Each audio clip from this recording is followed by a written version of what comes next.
Welcome to Hockey Nights in Vegas. My name is Eddie Rivkin. I'm joined as always by Joe Payne of the Las Vegas Advisor. On this episode, we are going to unpack yesterday's Vegas Golden Knights victory over the Colorado Avalanche. Wow, Avalanche, that's them. A 1-0 shutout victory for Marc-Andre Fleury and the Golden Knights. But Joe, before we start out unpacking the game, I got a rant. I got a few things I got to get off my chest. You and I have been watching hockey a long time. Yesterday's broadcast on the national network on NBCSN, uh, it was a joke. It was an absolute. Okay, there's going to be some swearing in this because I didn't rehearse this or write it down or anything. It was an absolute fucking slurp fest between Sharpie and Ace and Jonesy. You would have thought that they had anointed the Avalanche with the Stanley Cup. Yes, they were off for COVID. Yes, Gabriel Landeskog didn't play. Yes, Cale Makar didn't play. I get all that. But you know what? They were sitting in Las Vegas waiting for the Golden Knights. And yes, they were a little slow, Colorado, getting out of the gate. I get it. But come on, guys. For an hour in the pregame, during the first period, during the first intermission, the whole goddamn game, it was nothing but, oh my God, wait till Colorado gets their skates underneath them. It was the most unbelievable, Homer biased, ridiculous broadcast I've seen in years. And we've seen Homer announce teams. I'm not going to name names and clubs, but you and I both know that there are certain teams whose announcers are so ridiculously overboard that you can't even listen to their broadcast if you're forced to. Okay. Colorado is a quality hockey club. There's a reason that they are, along with the Golden Knights, the second favorites to win the Stanley Cup. They're an incredibly talented hockey club. The Golden Knights are an incredibly talented hockey club. But let me give you some facts about the Golden Knights that Ace and Sharpie and Jonesy and whoever called the game and Catherine Tappan didn't bother to mention once. How about 2 games in 24 hours? How about 3 games in 4 nights? 5 games in 7? 6 games in 10? Okay? The game, it was it was mind-boggling to me. These guys are normally pretty much down the line and spot on, but they couldn't help themselves in talking about, oh my God, they haven't played a game in 2 weeks. They've only had 3 practices. And oh my God, they're so competitive against the big bad Golden Knights. I'm like, what? Come on, guys. What are you on the payroll now? Did the Avalanche pay for a Homer broadcast? I'm just sitting there on the couch with the cat thinking, I, I don't understand how this game can be called that way. Yes, Colorado was a little bit slow of foot in the first period, but you know what? The Golden Knights played a pretty rock'em sock'em game against an opponent that there's a ton of hatred less than a day ago. Plus, they flew back. Plus, they were out of sync. Plus, their goalie has played all of 3 games in 4 nights.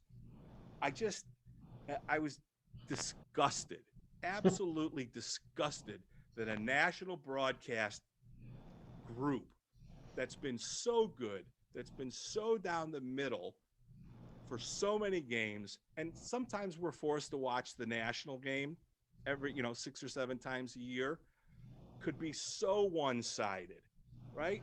This game deserved to be called down the line. When Pete DeBoer, the coach of the Golden Knights, said it was the best 60-minute hockey game of the year, you wouldn't have thought that if your ears were listening to the national broadcast. If you listen to our broadcast crew, and I'm not slurping up to anybody, Joe, you know as well as I do, I got no love for anybody. I hate everybody just exactly equally. But our color guys, Gary Lawless, Mike McKenna, Shane Knighty, if the Golden Knights are playing like shit, they have absolutely no reservations about not only calling them out for playing like shit, but being very exact and specific. Their D zone coverage is lacking. Their breakouts have been not acceptable. Their entries on the power play need a lot of work.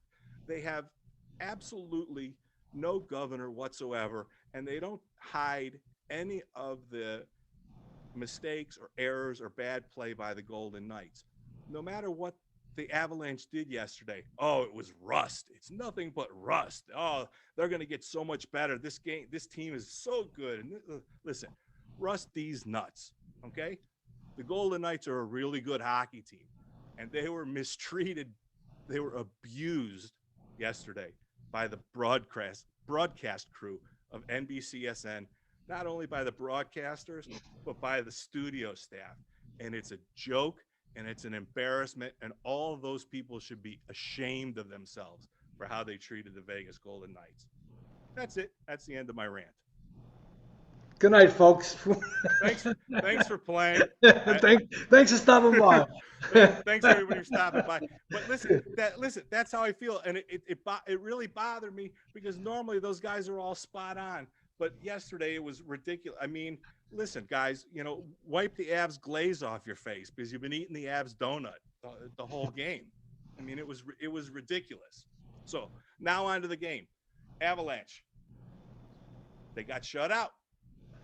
Fleury stoned them, 30 saves, 10-2-1 after 13 games. What's the big takeaway from the game? Well, good teams find a way to win.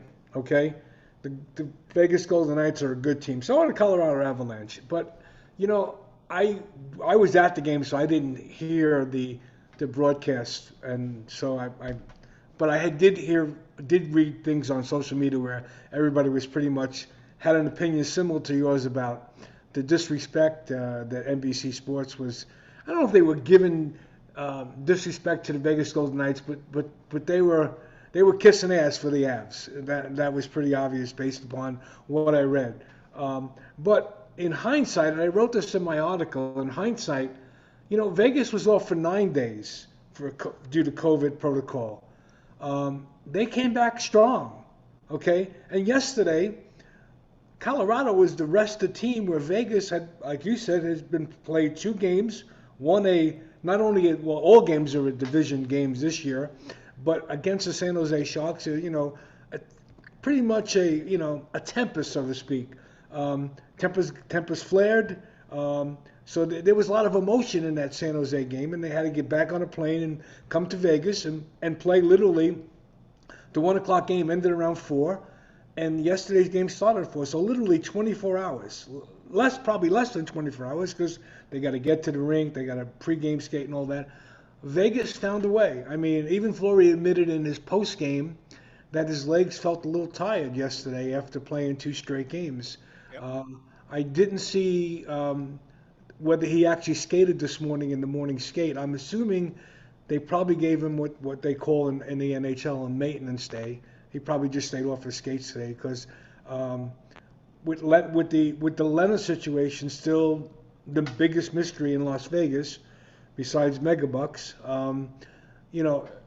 Danska's not going to play. He's like you said to me. Absolutely He's not ready for Colorado. So it's got to be Fleury, and it's probably going to be Fleury until Dansk gets back. But till Leonard gets back. I'm sorry, till Leonard gets back. But the question is, when Leonard gets back, does DeBoer go back to the 1 game on, 1 game off? Because he's a big proponent of putting the guy in the net who gives the team the best chance to win. He did that in Edmonton. He pretty much beat the drum of Robin Leonard because he said Leonard gave the team the best chance to win. Well, in my opinion, and not only my opinion, a lot of people's opinion right now, Fleury is the guy who gives the best chance for this team to win game in and game out.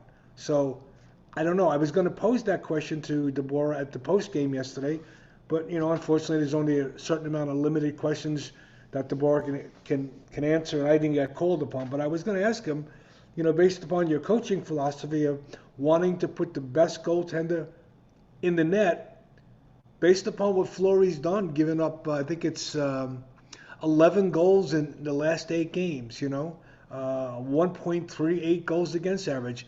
Is he not the best goaltender to put in the net for the Vegas Golden Knights right now? Well, I think there's 3 valid points that come up. The first valid point is he said he was going 1 on, 1 off. until a certain point. We don't know what that certain point is, and he ain't going to tell us until he tells us. Is this that certain point 13 games into the season? Unknown.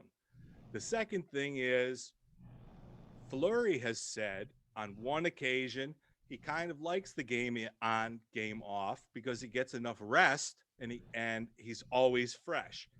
On the other hand, he also said he likes playing a lot because it gets him in a rhythm. So he kind of a little bit of this and then maybe a little bit of that. So, you know, and then the third, like you said, is the great unknown. We started out with day to day.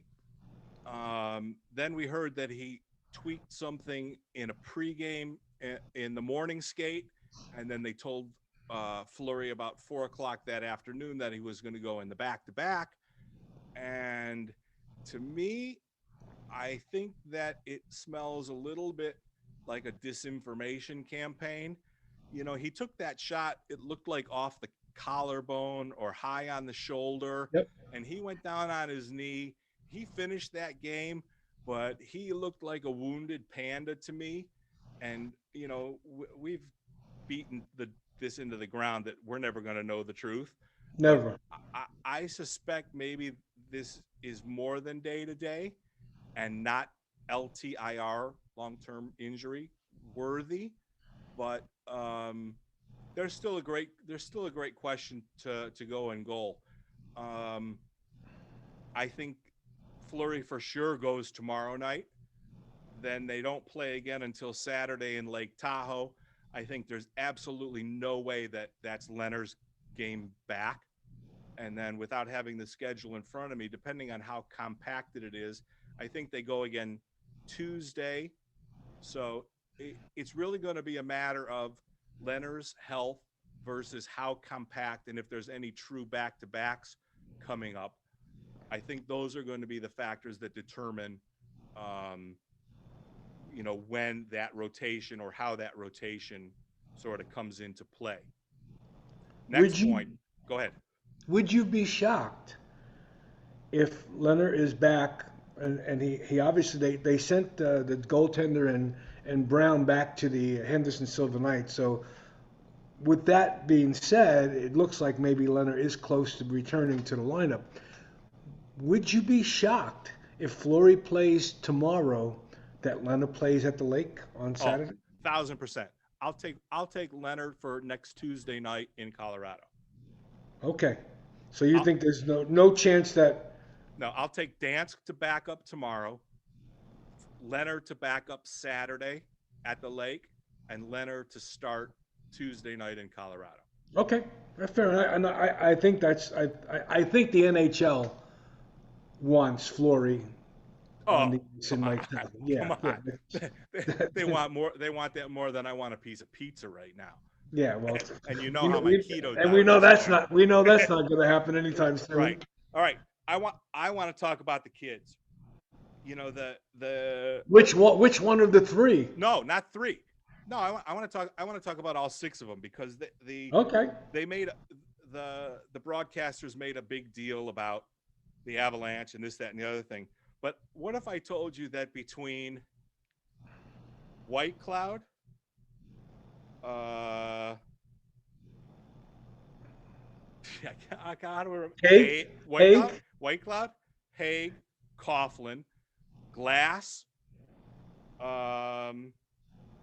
55, Kosla, Kolasar, and Kolasar. Wah together, the six of them have what would you say? Less than 120 NHL games? Probably less than 60. No, because White Cloud's got close to 50.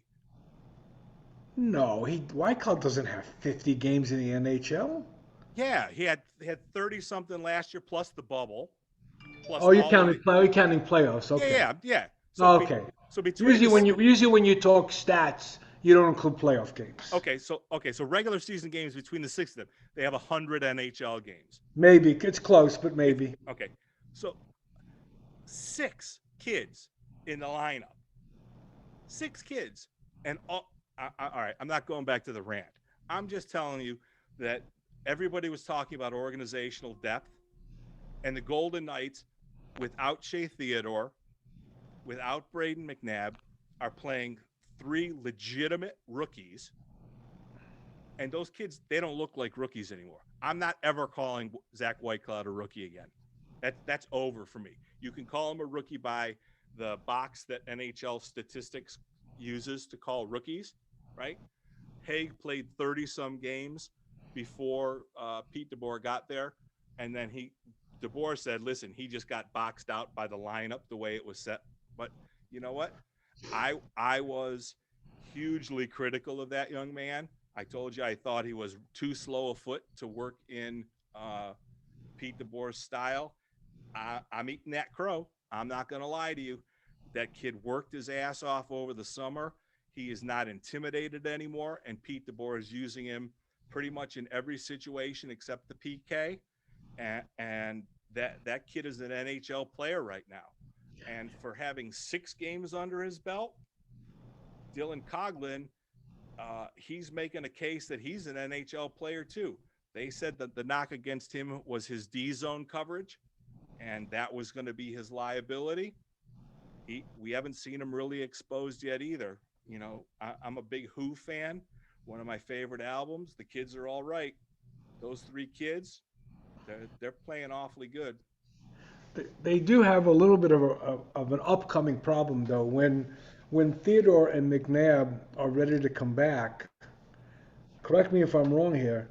Um, if they send Holden back down, he's going to have to clear waivers once again. Is that correct?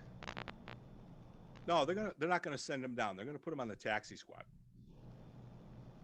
Okay, I thought he had to clear waivers to get to the taxi squad too. No, he has to. No. No, he has to. I think he has to clear waivers to go to the AHL. They're gonna put Okay. him on the taxi squad. Okay. So my question is, when McNabb and when Theodore come back, who sits? Who goes down?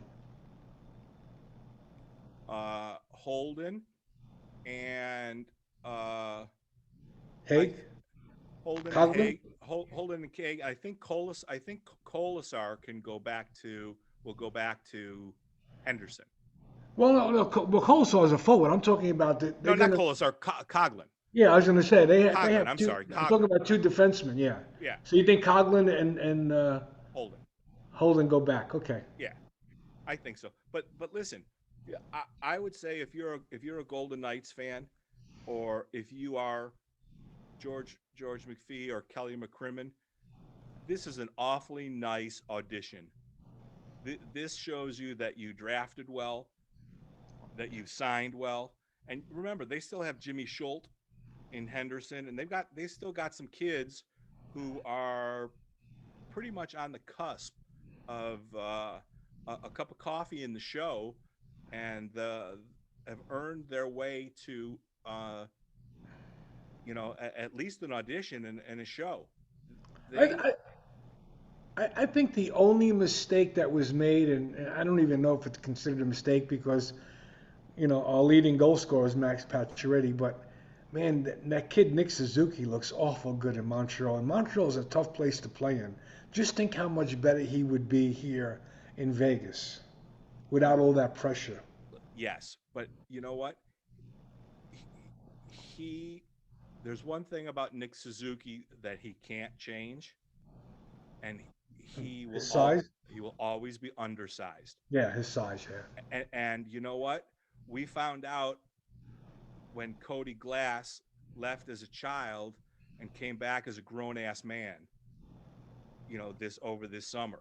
I mean, he's now a grown ass man, and he's playing like a grown ass man. He's And, playing he, that and, he, and, he, and he's sticking his nose in too, as he did right. yesterday. Right. He stuck his nose in when somebody ran over a player. Yeah, He's playing the net front on the power play. He's right? making grown ass man plays on the ice. And the Nick Suzuki thing, I think they just looked at it as the lesser of two evils. Of all the deals that the Golden Knights have made, um, I'll say since day one, the trick bag deal that they got was giving up the 1, 2, 3 for Tatar from the Red Wings, and the chain of events having to get rid of Tatar included Suzuki to get Pacioretty. So that's Right. just sort of the fruit of a poison tree deal. But Suzuki is never going to be 6'2", 210 and never play the net front on a power play. So The Western Conference has always been right, a heavy conference compared to the East, and I think that's. And I asked McPhee this question when they got rid of Brandstrom. Was it his size that made it easy for you to let Brandstrom go in the Stone deal? Uh, and he said no, but I don't know if that was the truth. I mean, Branson is a gifted defenseman, but he's a small guy, he's a similar to small Suzuki. right. And if you look at, I mean, who's the in the last few years, who are the preeminent puck moving defensemen in the NHL? Brett Burns, Erik Karlsson, and Erik Karlsson's not a little guy, and Brett Burns is a giant guy, right? And so it does matter. And I'll tell you a funny stat that they showed on the game last night. Who do you think, as a team, is the tallest average team in the NHL across the lineup? The, Across the lineup, it Would it be Tampa Bay? would be the Vegas Golden Knights, 6'2", Really, they're the tallest team. on the average 6'2". The, Wow. the Golden Knights average 6'2", 205 pounds, the tallest team and the second heaviest team in the NHL. I would have never in a million years No, thought that that. they I thought Tampa Bay would comes to mind because of mainly because of Victor Hedman, Right, the tall drink of water on the blue line there. right. Dallas, pretty big team, Yeah, right, Dallas a heavy team. Yeah. right. But they flashed that stat up there, and I was thinking all of a sudden, then you think about it. Mark Stone, he's a giant human being, right? You don't really think about it, but they are a big, heavy team. And then when you listen to Pete DeBoer yesterday talking about how the Golden Knights play, they say, listen, if you want to play a 1-0 bump and grind style playoff game, we'll give you that game. If you want to play a high flying, open end to end game, we'll give you that game too. And you know what? He's right. They they are built to play any style of hockey that the opponent wants to give. And we've seen that because every game against St. Louis, which you wouldn't think because St. Louis is a big, heavy team, has been 5-4, 6-5, OT, shootout. But now we're going to see in these next three games, there's going to be none of that 7-0 bullshit like we saw against Colorado. These 4-point games, like you pointed out in your article, these are not 2-point games. This is a 4-game, 16-point series. And I expect these next three games, the ice is going to be playoff small. Yes. Absolutely, for sure. And on top of that, um, I don't think Vegas wants to play a shootout against Colorado. They're with Florida playing the way he's playing right now. Vegas has a better shot of winning all four games. Well, they already won one. Winning the next three games against Colorado 3-2. if they shut exactly if they 3-2 or a 2-1 game. Vegas, if they can play that style and keep the big boys of Colorado off the score sheet, Vegas has a good chance of sweeping all 16 points here. I agree. Next point. The big free agent signing in the offseason was Alex Pietrangelo, right? They brought him in. He's an offensive threat, but they also brought him in because we have never, since the onset of the franchise, had a true number one D. Yesterday, we got to see Alex Pietrangelo with Alec Martinez defend against Nathan MacKinnon. Arguably, if not, well, for sure, top three offensive threat in the NHL with McDavid and Draisaitl. yeah, Dice Draisaitl and Matthews in Toronto. So that was the matchup. Not I don't know if everybody wanted to see it, but hockey guys like us who knew what the hell was going to happen. This is Pietrangelo's. Okay, here you are. This is the big matchup. I want to say that McKinnon's line maybe had 7 or 8 shots in the game. Alec Martinez and Pietrangelo probably had 16 or 17 minutes of ice time against that line. I'm going to say there was maybe one quality scoring chance.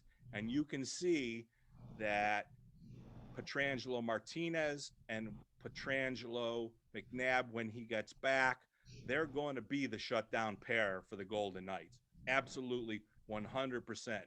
And a lot of people have been saying, well, he's only got 1 goal and 3 assists in 9 games. Where's that $9 million, worth of offense? Listen, shut the fuck up.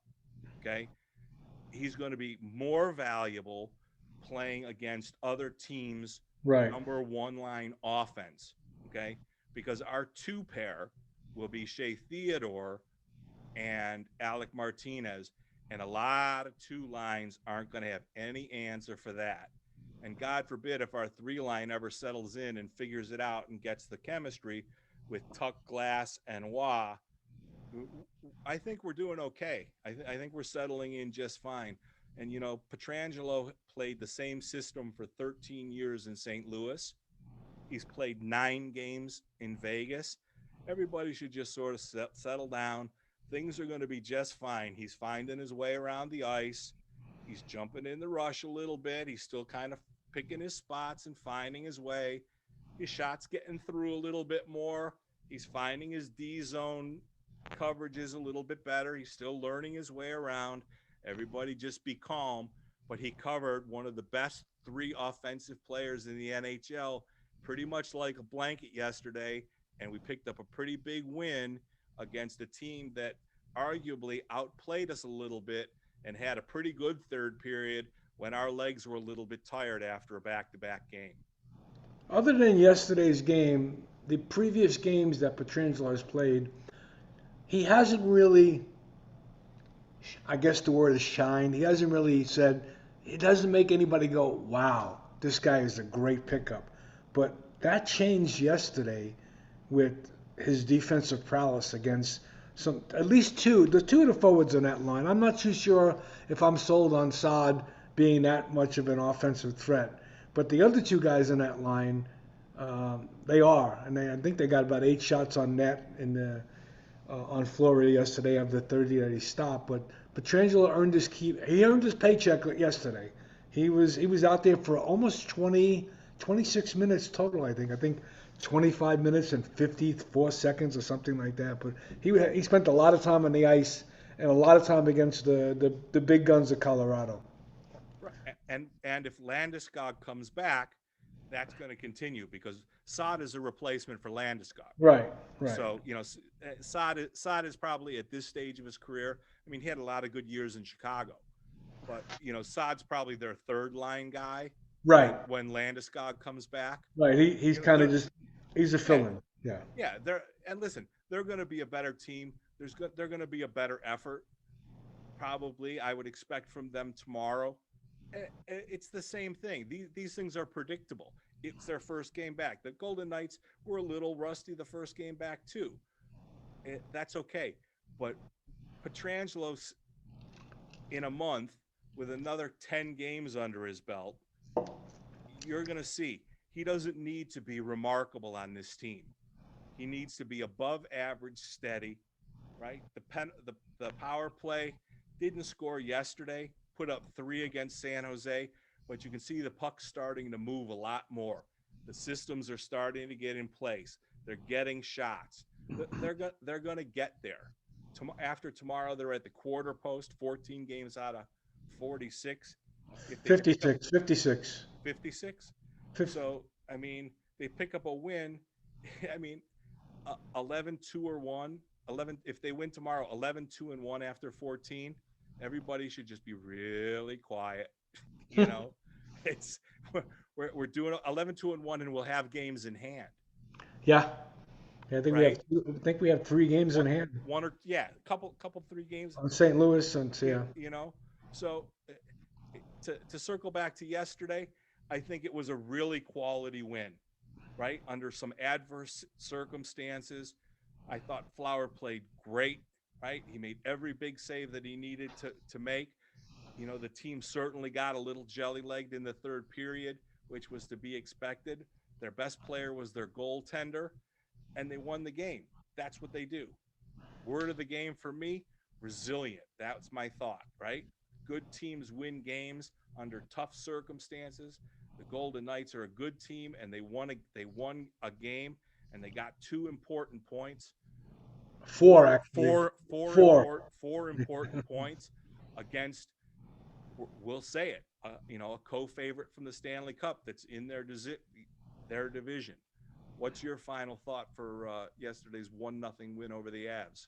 Well, you said resilient. I'm just going to say good teams find a way to win. And when you said Fleury was their best player yesterday, Fleury's been their best player for the last 3 to 4 games. To tell you the truth, even the game that they lost 1-0, he was spectacular. They just, there was just no. The Vegas just laid it, like as you like to say, shit the bed as far as offensively. But Fleury has been, when you think about it, in Edmonton, the rumor was Fleury played his last game as a Vegas Golden Knight. Now the rumor is, do they trade Robin Leonard to free up the money?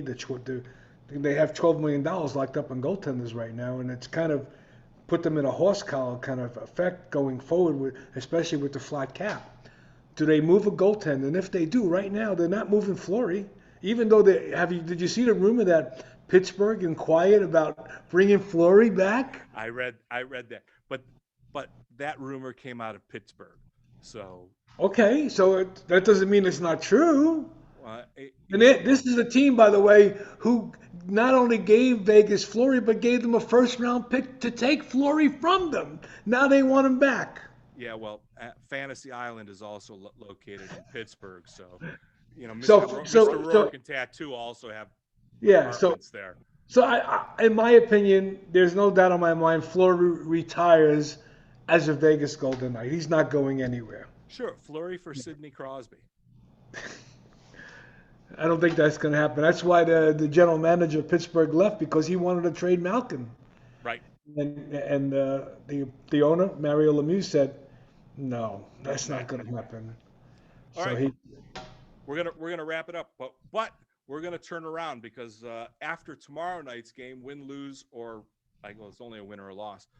Joe and I are going to come back and we're going to recap the first 14 games. We're not going to recap every game, but we're going to talk about our takes on the Golden Knights first quarter poll.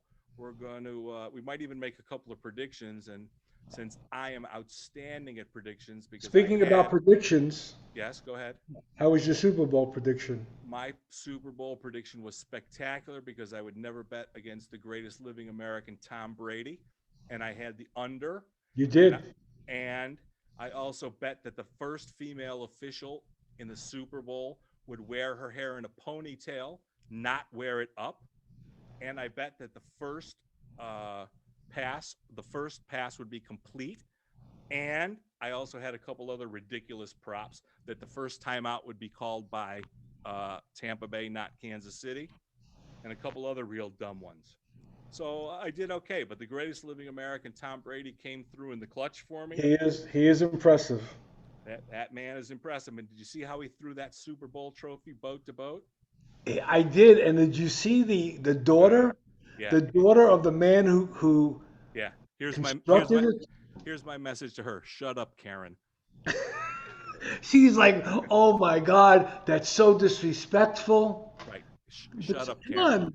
It's boys being boys. Right. Shut up. If there's somebody, if I have to hire someone to throw something that's very valuable for me, Tom Brady is the guy that I'm going to ask to throw it. Exactly. All right, that's it. Hockey Nights in Vegas is done for tonight. We'll see you again in a couple of days. We're out.